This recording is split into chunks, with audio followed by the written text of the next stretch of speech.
I got paid $40,000 to pull a stranger's teeth. $10,000 for pulling teeth.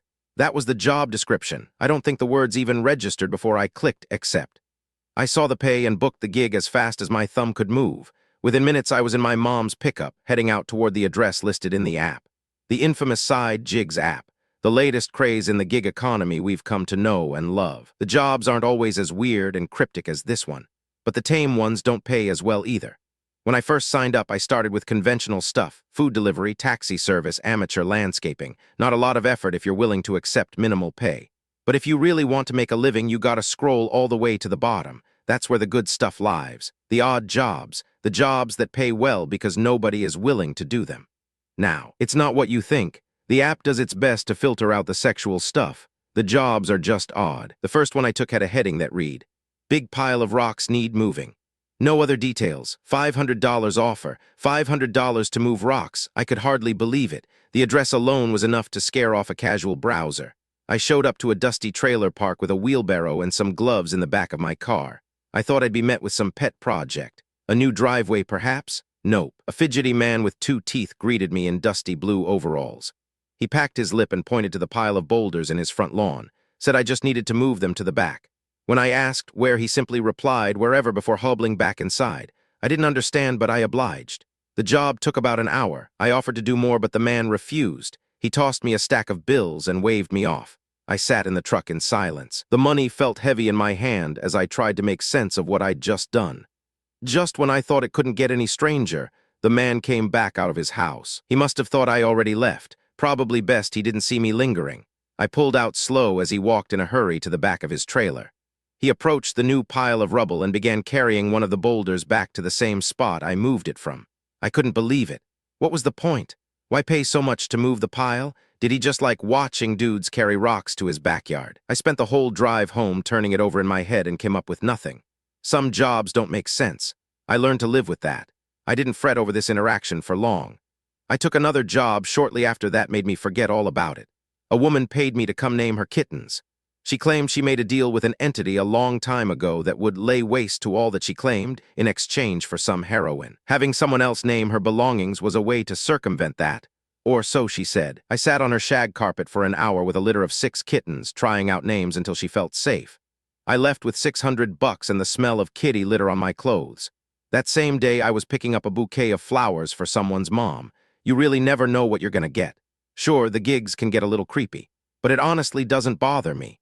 I'm making a good living and my days are interesting. That's good enough for me. Unfortunately, my family doesn't see it the same way. When they found out I flunked out of college and didn't have a real job, they had a lot to say about it. Shameless, disgraceful. My mom called me a loser during one of her wine-induced tirades. I'll admit I'm not the son you brag about to your friends. I don't have a snazzy degree and trophy family like my siblings. But hey, I'm happy with who I am. That's more than most people can say. Sure, the work I do is strange, but it's not like I am doing anything dangerous. Or so I thought. I was scrolling SideGigz on my couch when I came across the job. $10,000 to pull a tooth. I drove to the address as quick as I could. Didn't want to risk someone trying to double book the gig. The house was nestled out in the woods on the nice part of town. A wall of sycamores opened up to reveal a white 2-story sitting atop a grassy hill. The house was fancy looking, but the vibes were off. No cars in the driveway, not a single light on outside. And yet, everything was clean and well kept. The yard, the exterior, the driveway, it just felt empty. I tried to knock 3 times, but the door cracked open on the second rap. "Are you here for the job?" The man was short, pasty, and wearing a robe. He had a small ring of hair around his head and the bushiest eyebrows I think I've ever seen. His eyes were almost as large as his smile. Yeah, that smile was wicked. Thick, brick-like teeth jutted in every direction. It was hard to look anywhere else. "Oh yeah, I'm Dave." I reached out my hand to shake his. He ignored the gesture and pulled back the door to let me inside. I stepped into the dimly lit entrance. "So the job said you needed a tooth pulled?" I asked anxiously. He started down the hall in front of me and waved me to follow. The entrance was bare like the outside. The walls were a cold gray. Light from silver fixtures illuminated dark tile beneath us. There were no pictures, decor, or furniture of any kind. The aesthetic was surgical, clean, and cold. "Let's talk when we get to the room," he said very calmly. His voice was chirpy like a cricket. I was starting to feel the pressure now. Every step further down the creepy hallway was a step further from safety. Everything about this felt wrong. We continued for a few long minutes before turning the corner into a room. Plastic wrap crunched under my feet as I entered. It looked like a scene out of Dexter. The room was gray like the rest of the house, bare except for an old chair sitting at the center and a cracked porcelain bathtub in the corner. Beside the chair sat a tall metal desk. An array of surgical tools glinted under the fluorescent lighting. "Oh shit," I started, backing out before he interrupted me. I know, my apologies, this must appear sinister." He plopped himself in the chair and started adjusting against the seat back. "I'll cut to the chase, I need dental work." A chuckle escaped me. "I'm no dentist, sir," he chuckled in response. "Yes, of course not. You see, I'm in a bit of a bind. I'm an immigrant. I came here a long time ago from a place I'm sure you've never heard of." His voice was chittery like an insect. I couldn't pin down the accent. He pressed a small lever beneath the chair and leaned back. The fluorescent light dilated his pupils until his eyes were nearly completely black. "I've been tardy on my citizenship and have gotten myself on your government's radar. I'd prefer to save myself a doctor's visit if I can, at least until my citizenship issue is dealt with. No need to raise any more eyebrows." Nothing about his rationale made sense. Even if all of this were true, why would anyone pay a random guy to do dental work? "So you're willing to pay me $10,000 just to pull a tooth?" I tried to quietly step back, but the crunch of plastic wrap gave away my unease. He laughed this time. A long, hearty laugh. No, dear boy, I'm going to pay you $20,000 to pull my tooth." My heart nearly skipped a beat. $20,000. Don't need to tell me twice. I quickly walked up to the metal tray beside him and picked up a small pair of surgical pliers. "Which tooth?" he grinned. "Top left, all the way back. It's infected and I'd prefer to just take out the whole thing. I have lots more after all." He laughed again, then opened his mouth wide. It was unnatural, like a serpent welcoming its next meal. I didn't waste any time. Within seconds, I was clamping the pliers down on his large brick tooth. The tooth wasn't loose or discolored at all. It felt firm under the pliers. That's when I got a good look at the rest of his mouth. How many teeth does a normal adult have? 30-something. I counted 30 on the top alone. They were crowded. Some branched out of the gums like gnarled porcelain, while others simply budded between larger teeth. But they weren't dirty. They were clean, pearly white. I was stuck in a trance until I heard him say, "Go ahead." The words were muffled from my hand in his mouth, but he sounded sure of himself. I clamped down and pulled. Nothing. I thought I must have hurt him, but he simply offered a thumbs up and returned to staring at the ceiling with his mouth agape. I yanked again. No luck again. A little more, give that time. One more plop.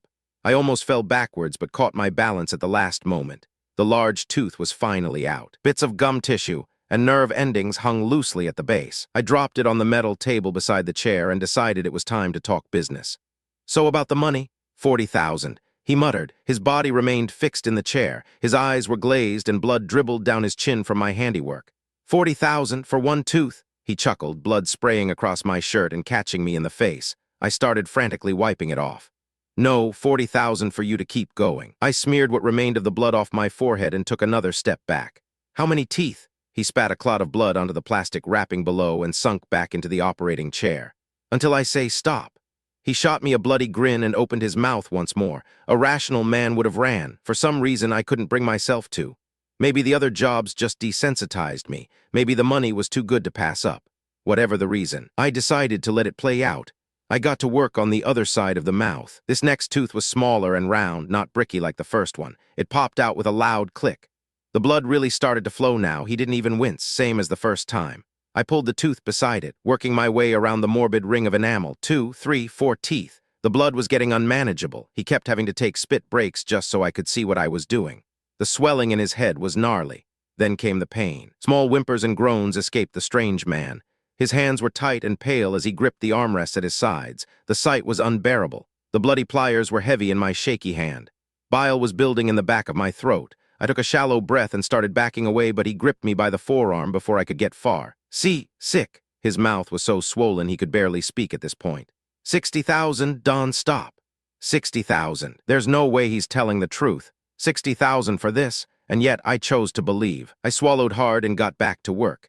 The next hour is hard to remember. I just kept going. I was on autopilot, mechanical, emotionless. His whole head was twice its original size now. He was choking and moaning in pain as I tore through whatever remained. I must have gone through 40 teeth at this point. About halfway through, I stopped collecting them on the metal tray.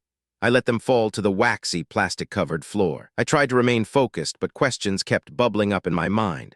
What kind of being chooses this? Who would pay thousands of dollars to have his own teeth torn out? I reached for the next tooth with my pliers, but nothing remained.